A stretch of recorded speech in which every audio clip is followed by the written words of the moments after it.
Iran पर हमला कर अमेरिका और इजराइल ने सोचा था कि कुछ ही दिनों में उसकी फौज को घुटनों पर ला देंगे। IRGC के टॉप कमांडर और बड़े बड़े लीडरान को मारकर अपना हुक्मरान बैठा देंगे और हॉर्मूज और खार्ग आइलैंड पर कब्जा कर अपने मुताबिक सत्ता चलाएंगे। लेकिन जंग को 25 दिन हो गए। ईरान अमेरिका इजराइल के हमलों का करारा जवाब दे रहा है।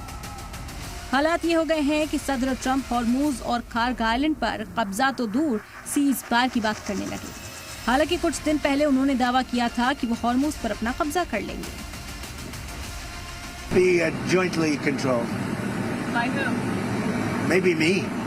Maybe me. Want the United States to be Me involved? and the Ayatollah, whoever the Ayatollah is, whoever the next Ayatollah. Look, and there'll also be a form of a very serious form of a regime change. Now, in all fairness, हालांकि Trump के दावे खोखले निकले क्योंकि America ने फारस की खाड़ी और स्ट्रेट ऑफ हॉर्मूज में नवल कैंपेन से किनारा कर लिया। यानी एक दिन पहले तक ईरान को हॉर्मूज स्ट्रेट खोलने की धमकी देने वाला अमेरिका अब भाग खड़ा हुआ।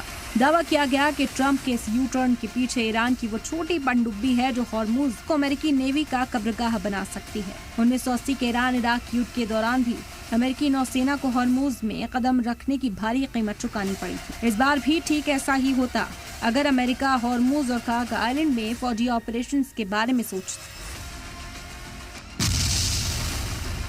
क्योंकि हॉर्मूज में ईरान की सबसे खतरनाक पनडुब्बी तैनात है जिसका नाम गीदर सबमरीन है, जो समुद्री सतह पर गोता लगा सकती है और ऊपर से गुजरने वाले टारगेट का इंतजार कर सकती है।